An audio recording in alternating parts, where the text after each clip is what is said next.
اللهم أعز الإسلام والمسلمين. اللهم أعز الإسلام والمسلمين. اللهم أعز الإسلام والمسلمين واخذل الشرك والمشركين. اللهم انصر دينك وكتابك وسنة نبيك وعبادك المؤمنين. اللهم آت نفوسنا تقواها، زكها أنت خير من زكاها، أنت وليها ومولاها. اللهم أصلح أحوال المسلمين في كل مكان. اللهم أصلح أحوال المسلمين في كل مكان. الله أكبر.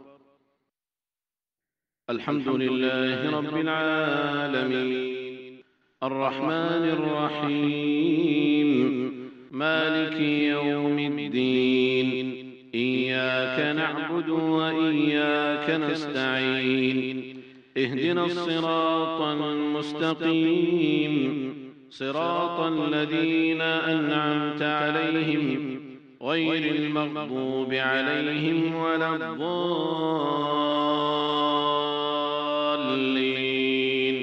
آمين.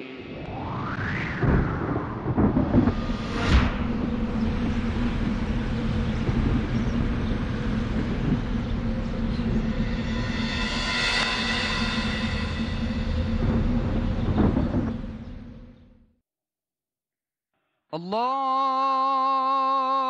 أكبر.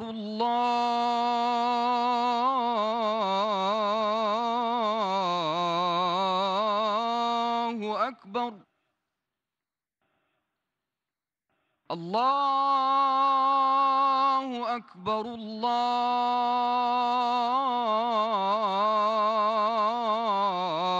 الله أكبر. أشهد أن لا إله إلا الله.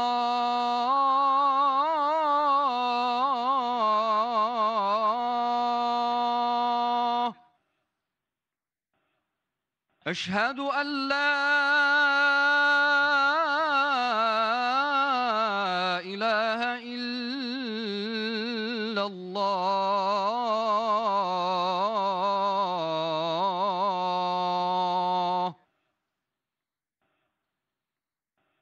أشهد أن محمدًا رسول الله.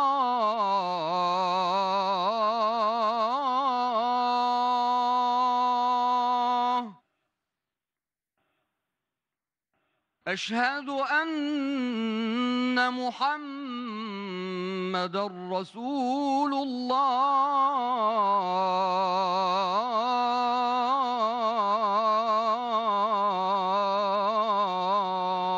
الله. حي على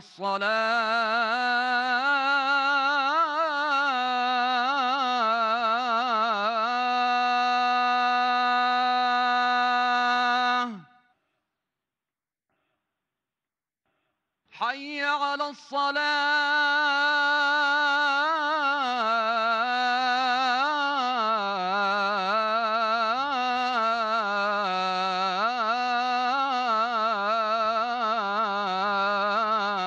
الصلاة.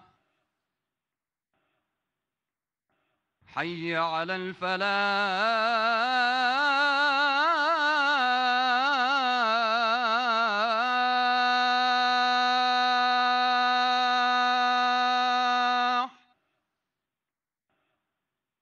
حي على الفلاح.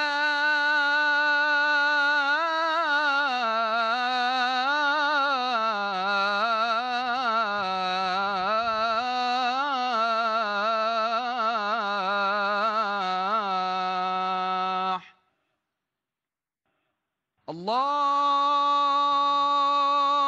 أكبر.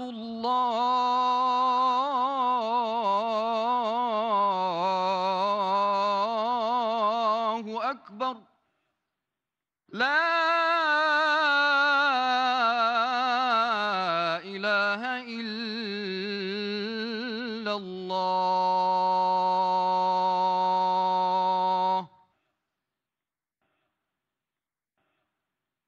السلام عليكم ورحمة الله وبركاته. إن الحمد لله نحمده ونستعينه ونستغفره ونتوب إليه، ونعوذ بالله من شرور أنفسنا وسيئات أعمالنا. من يضلل الله فلا هادي له، وأشهد أن لا إله إلا الله وحده لا شريك له، وأشهد أن محمدًا عبد الله ورسوله. يا أيها الذين آمنوا اتقوا الله حق تقاته ولا تموتن إلا وأنتم مسلمون. يا أيها الناس اتقوا ربكم الذي خلقكم من نفس واحدة، وخلق منها زوجها، وبث منهما رجالا كثيرا ونساء. واتقوا الله الذي تساءلون به والأرحام، إن الله كان عليكم رقيبا. يا أيها الذين آمنوا اتقوا الله وقولوا قولا سديدا يصلح لكم أعمالكم ويغفر لكم ذنوبكم، ومن يطع الله ورسوله فقد فاز فوزا عظيما. أما بعد، فيا أيها الناس، إن الله جل وعلا خلق هذا الكون علويه وسفليه بما فيه من ملائكة وإنس وجن، حتى الطير في السماء والحيوان الأعجم في الأرض. خلق الله الخلق كله ليعبد الله وحده جل وعلا لا شريك له. والطير صافات كل قد علم صلاته وتسبيحه، وإن من شيء إلا يسبح بحمده ولكن لا تفقهون تسبيحهم. والله جل وعلا حينما خلق السماوات والأرض فإنه لم يخلقهما عبثا، لأن الله جل وعلا يقول: وما خلقنا السماوات والأرض وما بينهما إلا بالحق، وما خلقنا السماء والأرض وما بينهما باطلا، ذلك ظن الذين كفروا فويل للذين كفروا من النار. فالله جل وعلا إنما خلق السماوات والأرض ليعبد وحده لا شريك له، ومن خالف ذلك فإنه ممن وصفهم الله جل وعلا بأنهم من الذين كفروا، فويل للذين كفروا من النار. وقال سبحانه وتعالى: وما خلقت الجن والإنس إلا ليعبدون. وقال جل وعلا: وما خلقنا السماء والأرض وما بينهما لاعبين. إذن الباري جل شأنه لم يخلق السماوات والأرض عبثا، وإنما لحكمة أرادها سبحانه وتعالى، وهذه الحكمة هي أن يعبد الله جل وعلا وحده لا شريك له دون سواه. ولذلك جمع الله جميع المخلوقات في قوله سبحانه وتعالى: ألم تر أن الله يسجد له من في السماوات ومن في الأرض، والشمس والقمر والنجوم والجبال والشجر والدواب وكثير من الناس وكثير حق عليه العذاب، ومن يهن الله فما له من مكرم إن الله يفعل ما يشاء. من يهن الله فما له من مكرم، أي من أبى ولم يسجد لله جل وعلا فهو ممن أهانه الله جل وعلا. ومن منا يرضى أن يكون ممن يهينه الله؟ ومن أهانه الله فمن ذا الذي يكرمه غير الله جل وعلا؟ إذن الله سبحانه وتعالى جعل الحكمة من هذا الخلق أن يعبد وحده لا شريك له. ولذلك قال لملائكته: وإذ قال ربك للملائكة إني جاعل في الأرض خليفة، قالوا أتجعل فيها من يفسد فيها ويسفك الدماء ونحن نسبح بحمدك ونقدس لك، قال إني أعلم ما لا تعلمون. أراد الله سبحانه وتعالى من هذا الخلق أن يكون له في الأرض خليفة ليدعو إلى دين الله جل وعلا وإلى عبادة الله وحده لا شريك له. ومن هنا بدأت مرحلة المراغمة بين بني آدم وبين الشيطان. قال الله جل وعلا: قلنا اهبطا منها جميعا بعضكم لبعض عدو فإما يأتينكم مني هدى فمن تبع هداي فلا خوف عليهم ولا هم يحزنون. قال اهبطا منها جميعا بعضكم لبعض عدو فإما يأتينكم مني هدى فمن اتبع هداي فلا يضل ولا يشقى ومن أعرض عن ذكري فإن له معيشة ضنكا ونحشره يوم القيامة أعمى.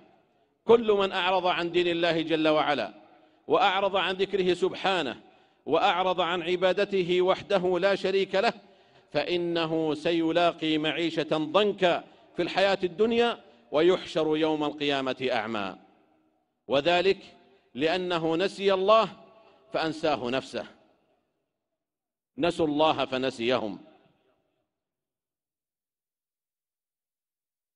ومن هنا أيها المسلمون يجب علينا جميعا أن نشعر بهذه النعمة المباركة، هذه النعمة العظيمة التي أنعم الله بها علينا جميعا، وهي أن جعلنا مسلمين وأن أبقانا مسلمين، ونسأله جل وعلا أن يميتنا مسلمين وأن يحفظنا بالإسلام قائمين ويحفظنا بالإسلام قاعدين ويحفظنا بالإسلام راقدين.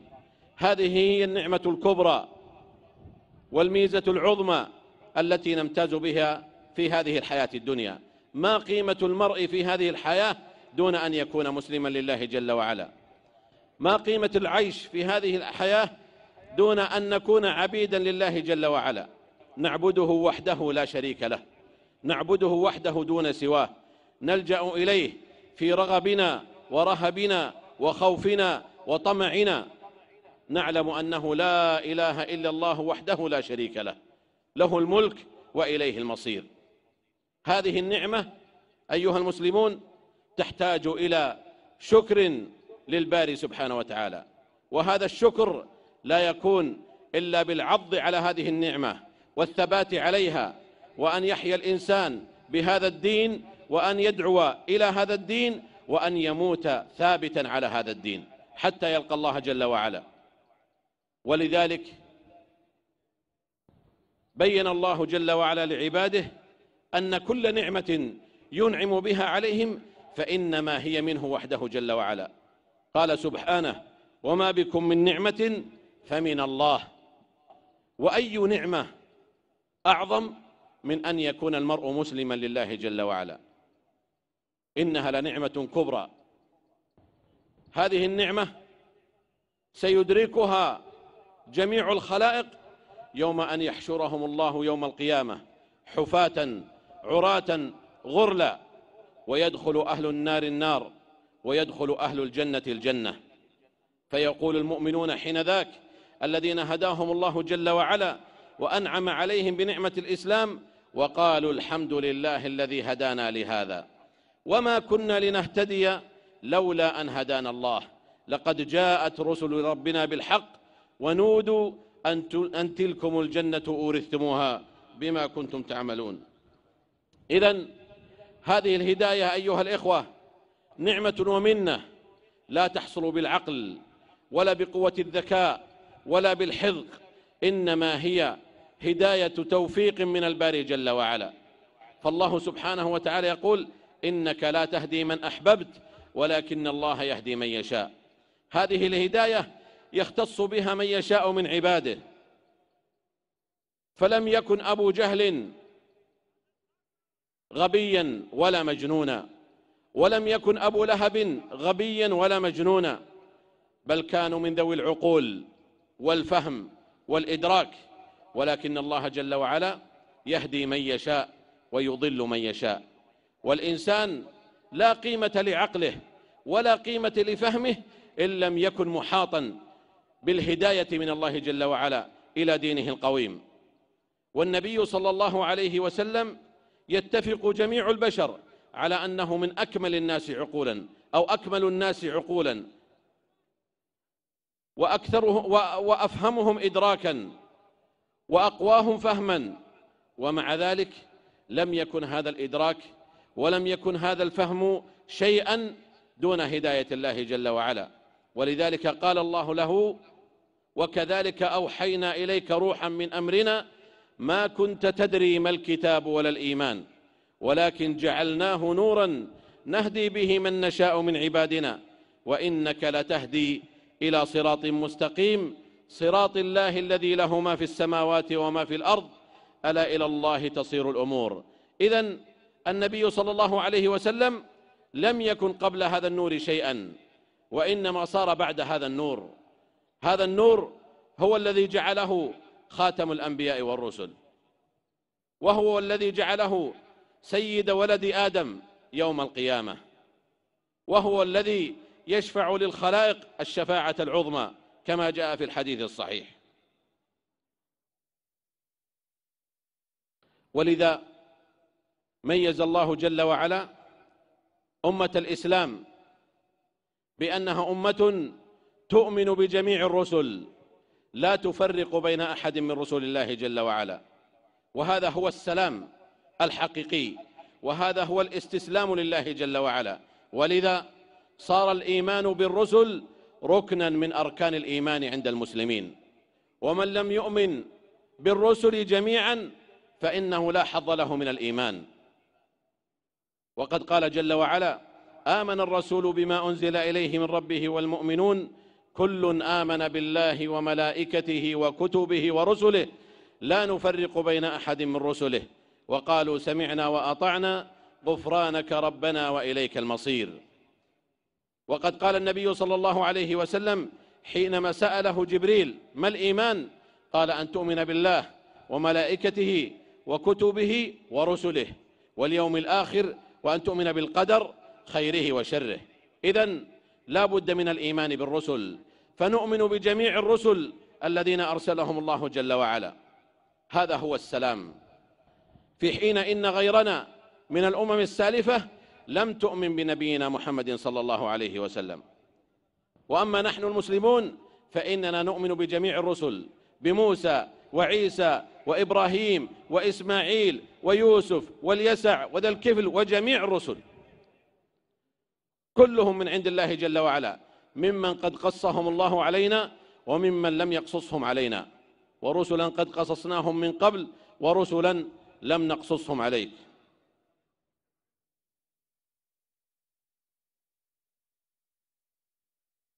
وإذا نظرنا إلى هذا الدين القويم وأنه هو دين السلام وهو الدين الحق، فلا يضيرنا أن يكون أكثر أهل الأرض ليسوا على هذا الدين، لأنه لا يلزم من هذا الدين أن يكون معتنقوه هم الأكثر في الأرض، ولكن يكفي أن يكون هو الظاهر في الأرض، لأن الله جل وعلا قال: هو الذي أرسل رسوله بالهدى ودين الحق ليظهره على الدين كله ولو كره المشركون. أما الأكثرون فقد قال الله جل وعلا عنهم: وإن تطع أكثر من في الأرض يضلوك عن سبيل الله. وقال سبحانه: ولكن أكثر الناس لا يؤمنون. وقال جل وعلا: ولكن أكثر الناس لا يعلمون. وقال سبحانه: ولكن أكثر الناس لا يشكرون.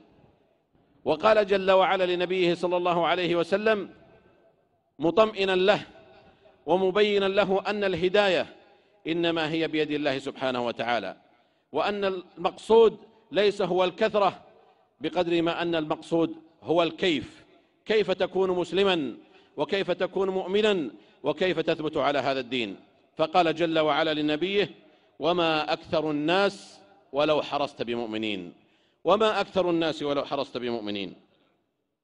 ولذا فإننا أيها الإخوة نعيش في زمن وصل أهله إلى القمر وبلغوا أوج الحضارة وغايتها، ولكنهم في الوقت نفسه عموا عن النور الذي بين أيديهم، فكثر الشر وعمت الحروب والصراعات وهضمت الحقوق، وبلغ التسلح مبلغا تذهل العقول منه، فبذل فيها من الأموال والطاقات ما لم يبذل في أساسات العيش والرزق.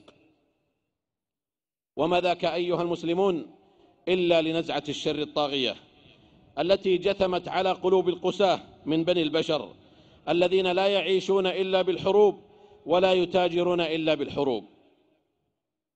ولأجل هذا كان الناس جميعا بحاجة ماسة إلى السلام، والسلام هو الإسلام. فالله جل وعلا يقول: يا أيها الذين آمنوا ادخلوا في السلم كافة ولا تتبعوا خطوات الشيطان إنه لكم عدو مبين. ولذا فإنه لا يوجد قانون أو نظام بشري مهما بلغ من الحذق والفهم والإدراك والتفنن فإنه لن يستطيع أن ينشر السلام على صورته الحقيقية مثل دين الإسلام الذي وضع أحكم الأسس لحماية الدين والعقل والنفس والمال والعرض. ولا يمكن أن يكون في الإسلام ولا يمكن أن يكون سلام في الأرض بدون الإسلام، لأن المرء لا يمكن أن يأمن على دينه وعرضه ونفسه وماله وعقله إلا بهذا الدين. ولم تأتي شريعة من شرائع هذه الدنيا تحفظ هذه الضرورات الخمس إلا شريعة الإسلام. فهل هناك سلام غير الإسلام؟ هل هناك دين يحفظ حقوق الناس غير دين الإسلام؟ كلا. فالله جل وعلا يقول: يا أيها الذين آمنوا آمنوا بالله ورسوله والكتاب الذي نزل على رسوله والكتاب الذي أنزل من قبل، ومن يكفر بالله وملائكته وكتبه ورسله واليوم الآخر فقد ضل ضلالا بعيدا. أقول قولي هذا وأستغفر الله لي ولكم ولسائر المسلمين والمسلمات من كل ذنب وخطيئة فاستغفروه إنه هو الغفور الرحيم.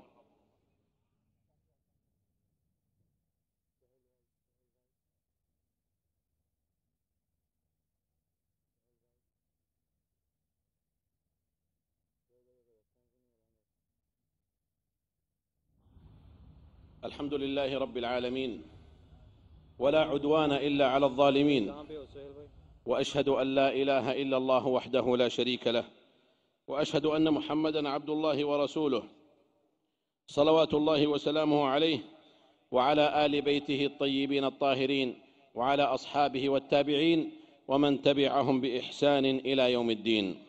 أما بعد، فاتقوا الله أيها المسلمون، ثم اعلموا أن الله جل وعلا هو السلام. الله هو السلام، هو الله الذي لا إله إلا هو عالم الغيب والشهادة، هو الرحمن الرحيم، هو الله الذي لا إله إلا هو الملك القدوس السلام، السلام المؤمن المهيمن العزيز الجبار المتكبر.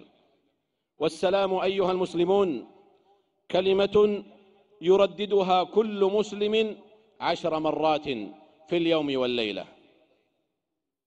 وذلك أن النبي صلى الله عليه وسلم كان يقول إذا انصرف من صلاته: أستغفر الله أستغفر الله أستغفر الله، اللهم أنت السلام ومنك السلام تباركت يا ذا الجلال والإكرام.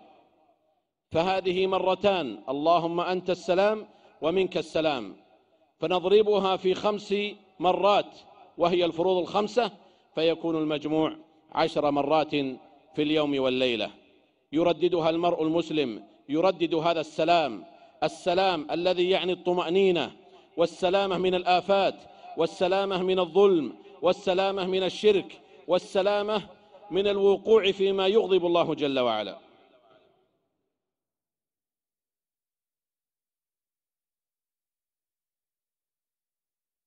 وأما لفظ السلام في القرآن العظيم فقد جاء ذكره بلفظ السلام وما اشتق منه 44 مرة، في حين إن لفظ الحرب لم يأتي ذكره في القرآن إلا 6 مرات.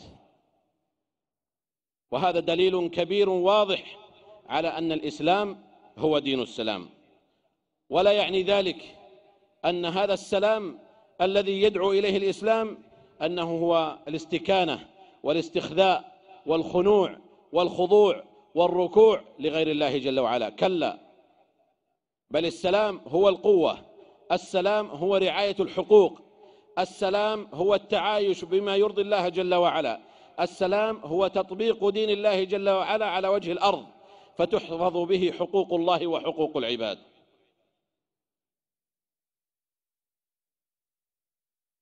وفي ميدان الحرب حينما يقابل المسلم الكافر ويرفع يده للسلام فإنه يجب على المسلم أن يقف عند ذلك وأن يؤمنه، فالله جل وعلا يقول: يا أيها الذين آمنوا إذا ضربتم في سبيل الله فتبينوا ولا تقولوا لمن ألقى إليكم السلام لست مؤمنا تبتغون عرض الحياة الدنيا.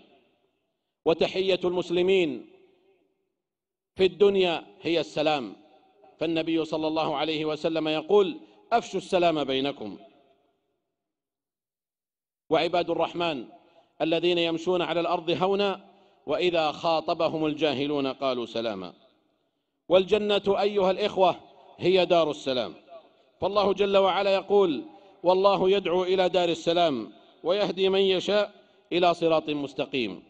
ويقول سبحانه وتعالى عن تحية المؤمنين في الجنة، قال: تحيتهم يوم يلقونه سلام وأعد لهم أجرا كريما. والملائكة حينما يدخلون على المؤمنين في دار كرامته جل وعلا فإنهم يلقون عليهم السلام، والملائكة يدخلون عليهم من كل باب: سلام عليكم بما صبرتم فنعم عقبى الدار. ثم إن أهل الجنة لا يسمعون فيها لغوا ولا تأثيما ولا لغطا، وإنما يسمعون من القيل السلام، كما قال تعالى: لا يسمعون فيها لغوا ولا تأثيما إلا قيلا سلاما سلاما. هذا هو السلام أيها المؤمنون، هذا هو السلام الذي ينبغي أن يعم الأرض، هذا هو السلام الذي ينبغي أن يدعى إليه وأن يوجه الناس إليه وأن يبصروا إليه وأن نفتخر به في حاضرنا وغائبنا، في مجتمعنا ومجتمعات غيرنا، وأن ندعو إليه بكل ما نملك، وأن نثبت عليه أشد الثبات ونتمسك به أشد التمسك، لعل الله سبحانه وتعالى أن يصلحنا ويصلح بنا. اللهم أعز الإسلام والمسلمين، اللهم أعز الإسلام والمسلمين، اللهم أعز الإسلام والمسلمين واخذل الشرك والمشركين. اللهم انصر دينك وكتابك وسنة نبيك وعبادك المؤمنين. اللهم آت نفوسنا تقواها، زكها أنت خير من زكاها، أنت وليها ومولاها. اللهم أصلح أحوال المسلمين في كل مكان، اللهم أصلح أحوال المسلمين في كل مكان، اللهم أصلح أحوال المسلمين في كل مكان. اللهم انصر إخواننا المستضعفين والمضطهدين في دينهم في سائر الأوطان. اللهم انصر دينك وكتابك وسنة نبيك وعبادك المؤمنين.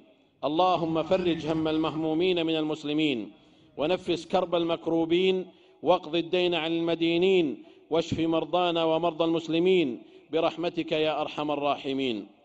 ربنا آتنا في الدنيا حسنة وفي الآخرة حسنة وقنا عذاب النار. سبحان ربنا رب العزة عما يصفون، وسلام على المرسلين، وآخر دعوانا أن الحمد لله رب العالمين.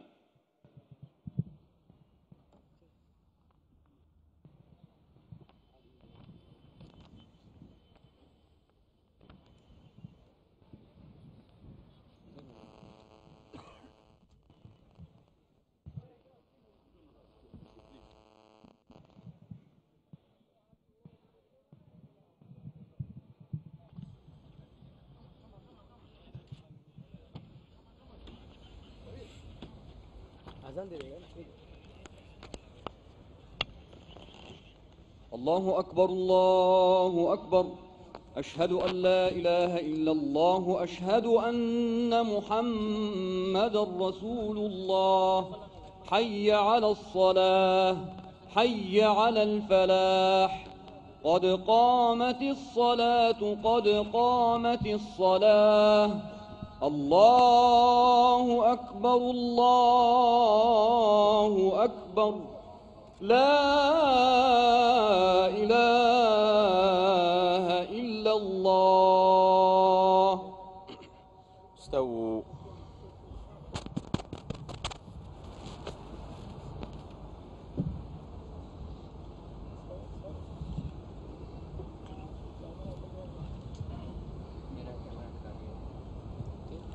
استووا. اعتدلوا. أقيموا صفوفكم ولا تختلفوا. الله أكبر.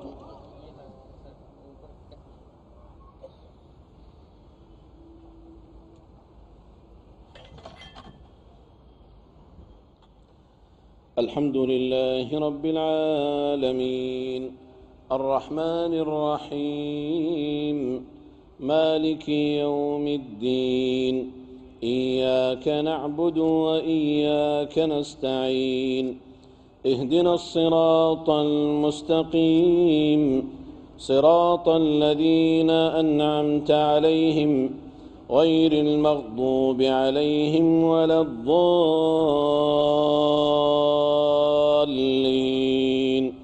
آمين.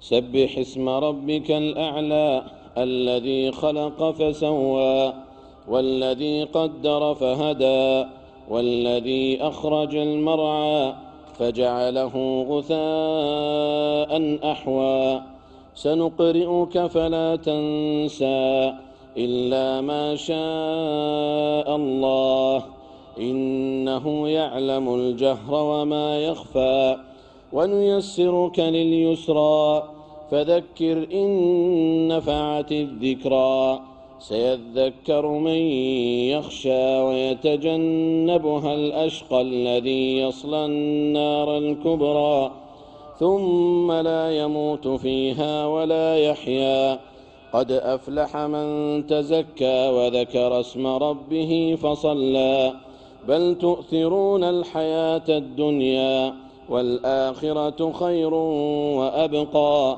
إن هذا لفي الصحف الأولى صحف إبراهيم وموسى. الله أكبر.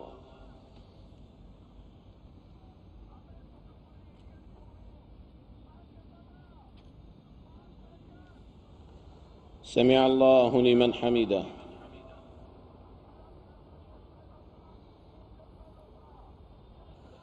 الله أكبر.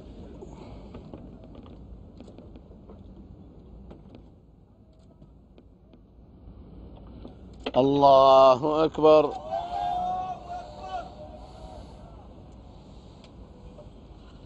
الله أكبر.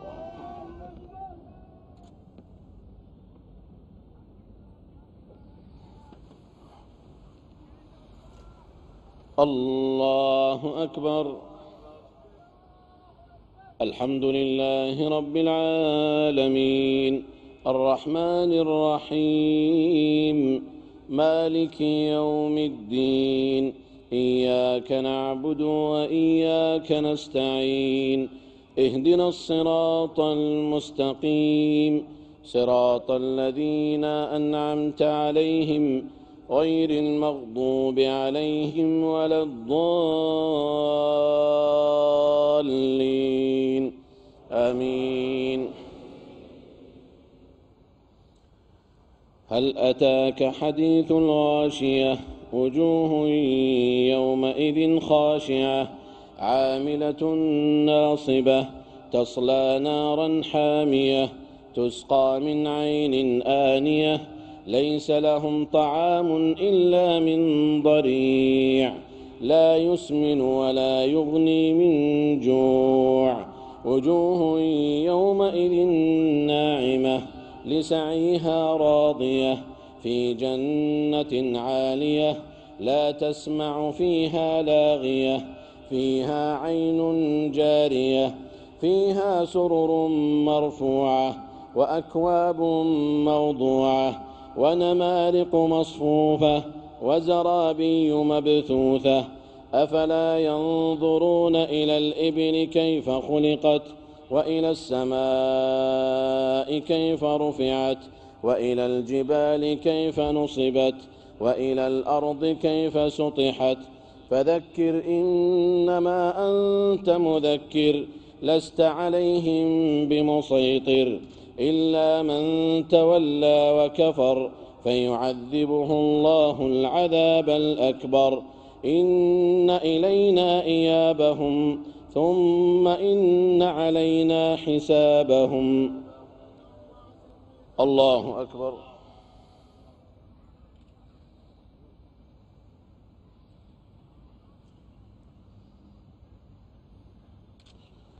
سمع الله لمن حمده.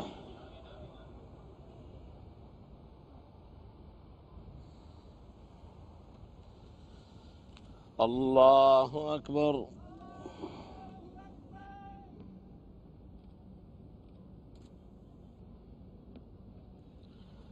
الله أكبر.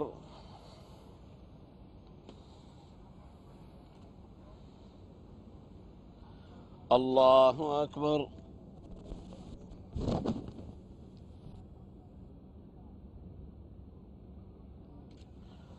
الله أكبر.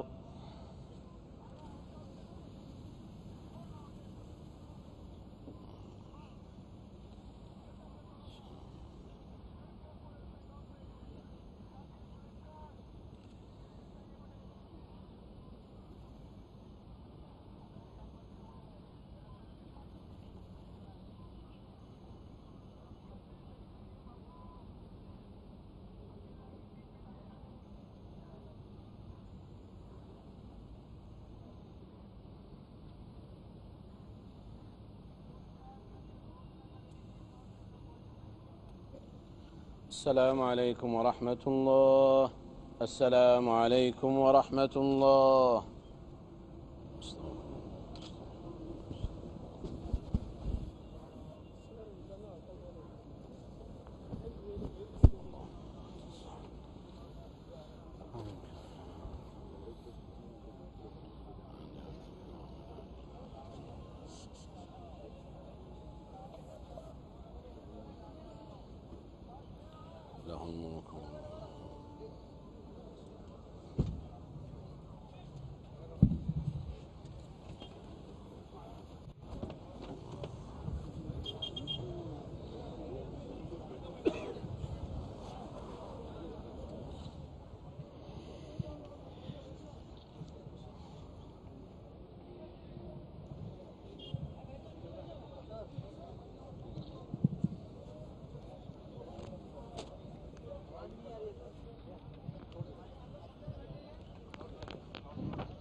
آپ حضرات تشریف رکھیں۔ امام حرم سے سچی محبت کا تقاضا یہ ہے کہ ہم ان کا پیغام سن کر جائیں۔ انہوں نے کیا پیغام دیا ہے، کیا میسج دیا ہے، تاکہ ہم اپنے ان بھائیوں کو بتا سکیں جو نماز کے لیے نہیں آ سکیں کہ امام حرم کے پیچھے ہم نے نماز پڑھی اور ان کا پیغام یہ تھا۔ بسم اللہ الرحمن الرحیم۔ امام حرم شیخ سعود شریم نے جو پہلا خطبہ دیا اس کا ترجمہ یہ ہے۔ سب سے پہلے انہوں نے اللہ کی حمد و ثنا کی، اس کی تعریف کی اور نبی اکرم صلی اللہ علیہ وسلم پر درود بھیجا، اور چنانچہ انہوں نے فرمایا کہ اللہ کے لیے ساری تعریف ہے، ہم اس کی تعریف کرتے ہیں، اس سے مدد مانگتے ہیں اور اسی سے مغفرت چاہتے ہیں، اپنے گناہوں کی معافی چاہتے ہیں۔ میں گواہی دیتا ہوں کہ اللہ کے سوا کوئی معبود برحق نہیں اور محمد صلی اللہ علیہ وسلم اللہ کے بندے اور اس کے رسول ہیں۔ انہوں نے چند آیتیں پڑھی، ان کا وہ آیتیں یہ ہیں: یا ایھا الذین آمنوا اتقوا اللہ حق تقاتہ ولا تموتن الا وانتم مسلمون۔ اے ایمان والو، اللہ سے ویسے ہی ڈرو جیسے اس سے ڈرنے کا حق ہے۔ میری بھائیوں سے گزارش ہے، تمام بھائیوں سے، کہ اپنی جگہ پر سنجیدگی سے بیٹھیں، امام حرم کا خطبہ کا ترجمہ، ان کا میسج سن کر جائیں۔ اے ایمان والو، اللہ سے ڈرو جیسے اس سے ڈرنا چاہیے، اور تمہیں اس حال میں موت آئے کہ تم مسلمان مرو۔ اے لوگو، اپنے اس رب سے ڈرو جس نے تم کو ایک مرد اور ایک جان سے پیدا کیا ہے اور جس کا حوالہ دے کر تم اللہ سے سوال کرتے ہو۔ اے لوگو، اے مسلمانوں، اللہ سے ڈرو اور پکی بات کہو، سچی بات کہو، اللہ تمہارے اعمال کو درست کر دے گا اور تمہارے گناہوں کو معاف کر دے گا۔ لوگو، اللہ نے اس کائنات کی ہر چیز کو حتیٰ کہ چرند پرند سب کو اس لیے پیدا کیا ہے تاکہ صرف اسی ایک اللہ کی عبادت کی جائے۔ پرندہ سے سب بند ہو کر اللہ ہی کی تعریف کرتے ہیں۔ دنیا میں کوئی چیز ایسی نہیں جو اللہ کی پاکی اور اللہ کی بڑائی اور اللہ کی تسبیح نہ بیان کرتی ہو۔ اللہ نے آسمان و زمین اور اس کے درمیان جو کچھ ہے سب اللہ ہی نے پیدا کیا، اور کسی چیز کو اللہ نے بیکار نہیں بنایا ہے۔ اللہ نے فرمایا، میں نے انسان اور جنات کو صرف اس لیے پیدا کیا ہے کہ وہ میری عبادت کریں، اور آسمان اور جو کچھ اور زمین میں جو کچھ بھی ہے وہ کوئی کھیل تماشا نہیں ہے، اور اللہ نے اس کو بیکار یوں ہی پیدا نہیں کیا۔ معلوم ہوا کہ کائنات کی پیدائش اور کائنات کی تخلیق کا مقصد یہ ہے کہ اللہ وحدہ لا شریک کی عبادت کی جائے۔ جو اللہ کی عبادت نہیں کرے گا ذلت و رسوائی اس کا مقدر ہوگی، وہ ذلیل ہوگا۔ اللہ نے آدم علیہ السلام کو پیدا کیا تاکہ زمین میں جانشین رہیں، وہ اللہ کے حکم کو بجا لائیں۔ شیطان انسان کا ازلی دشمن بن گیا۔ شیطان نے اللہ کی بات نہیں مانی اور انسان نے اللہ کی بات مانی تو اللہ کے نزدیک فرمانبردار میں شمار ہو گیا۔ جو بھی اللہ کے ذکر سے اعراض کرے گا، منہ موڑے گا، اللہ کے دین سے بے رغبتی کرے گا، یقیناً دنیا میں سختی اور تنگی کی زندگی گزارے گا، اور قیامت کے دن اللہ تبارک و تعالیٰ اسے اندھا بنا کر اٹھائیں گے۔ اے مسلمانوں، اسلام اللہ کی بڑی نعمت ہے، اس لیے اللہ سے دعا کرنی چاہیے کہ وہ ہمیں اسلام کی حالت میں زندہ رکھے، اور جب ہمیں موت دے تو ہماری موت اسلام پر ہو، ہمارا خاتمہ ایمان پر ہو۔ آخر اس زندگی کی قیمت ہی کیا ہے اگر اس زندگی کے اندر اللہ کی اطاعت و فرما برداری نہ ہو؟ اس لیے مسلمان اس وقت پکے سچے مسلمان ہوں گے جب اللہ اور اس کے رسول کی اطاعت و فرما برداری کریں اور مسلمان اور فرما بردار بن کر زندہ رہیں۔ انسان پر جو بھی نعمت ہے وہ صرف اور صرف اللہ ہی کی طرف سے ہے۔ اسلام کی نعمت کا پتہ قیامت کے دن سارے لوگوں کو معلوم ہوگا جب میدان حشر میں جمع کیے جائیں گے اور مومن اور مسلمان کہیں گے، الحمدللہ الذی ہدانا لہذا وما کننا لنہتدی لولا ان ہدانا اللہ۔ تمام تعریف اس اللہ کے لیے ہے جس نے ہم کو دین اسلام کی ہدایت دی، دین اسلام کی طرف اللہ نے ہم کو گامزن کیا، اور اگر اللہ نے ہم کو ہدایت نہیں دی ہوتی تو ہم کو یہ سیدھا راستہ کبھی نصیب نہ ہوتا۔ ہدایت کی توفیق صرف اللہ کی طرف سے ہے، ہماری اپنی محنت اور عقل سے نہیں۔ انسانی عقل و ہوشیاری کی کوئی قیمت نہیں اگر اس میں اللہ کی توفیق شامل نہ ہو جائے۔ اللہ نے کہا، اے محمد صلی اللہ علیہ وسلم، آپ کو اس نور یعنی نور اسلام کا علم نہ تھا، ہم نے ہی آپ کی رہنمائی کی۔ تو رسول اللہ صلی اللہ علیہ وسلم کو نبوت کی سرفرازی سے قبل آپ صلی اللہ علیہ وسلم کچھ بھی نہیں جانتے تھے۔ یہ اللہ ہی کی توفیق تھی کہ اس نور اسلام کی بدولت اللہ تبارک و تعالیٰ نے آپ کو خاتم النبیین بنایا، تمام نبیوں کا خاتم بنایا، اور اللہ تبارک و تعالیٰ نے محمد صلی اللہ علیہ وسلم کو عظیم مقام پر، بلندی کے مقام پر سرفراز کیا۔ اللہ پر ایمان، رسولوں پر ایمان، فرشتوں پر ایمان، کتابوں پر ایمان، آخرت پر ایمان، تقدیر پر ایمان، یہ ایمان کے بنیادی حصے ہیں۔ ایک مسلمان کے لیے ایک لازمی اور ضروری شے یہ ہے کہ وہ تمام رسولوں پر ایمان لائے۔ یہ دین حق ہے اور امن و سلامتی اور شانتی کا دین ہے۔ ہمیں کوئی پرواہ نہیں ہے کہ دنیا کے اکثر لوگ اس پر ایمان نہیں رکھتے، لیکن یہ ہمارے لیے کافی ہے کہ ہم اسلام کی روشنی سب کے لیے واضح کریں، اور سب کے لیے اسلام کی روشنی بالکل واضح ہے، جو آئے جو چاہے اسے قبول کرے۔ قرآن میں اللہ یہ حقیقت بھی واضح فرماتا ہے کہ حق کو قبول کرنے والے بہت کم لوگ ہوں گے۔ برادران اسلام، آج کا انسان چاند تک پہنچ چکا ہے، لیکن اسلام کی روشنی سے دور ہے۔ اسلام ہی لوگوں کو امن و شانتی دے سکتا ہے، جبکہ آج کی ترقی یافتہ دنیا جنگوں کو بھڑکانے اور قوموں کو لڑانے کی تجارت کرنا اپنا پیشہ بنا رہی ہے۔ اسلام کے بغیر اس زمین پر امن و شانتی کا اور سلامتی کا تصور ہی ناممکن ہے۔ اس کے بعد امام محترم نے جو دوسرا خطبہ دیا اس میں فرمایا، لوگو اللہ سے ڈرو، اللہ کا لحاظ کرو، اللہ ہی سراپا سلام ہے اور سلامتی کا ضامن ہے، حاضر و غیب کا جاننے والا ہے اس کے سوا کوئی معبود برحق نہیں۔ لفظ سلام کو یعنی سلامتی کو ہر مومن دن میں 10 مرتبہ روزانہ پڑھتا ہے۔ ہر فرض نماز کے بعد دعائے مسنون میں اس کا ذکر 2 بار آتا ہے۔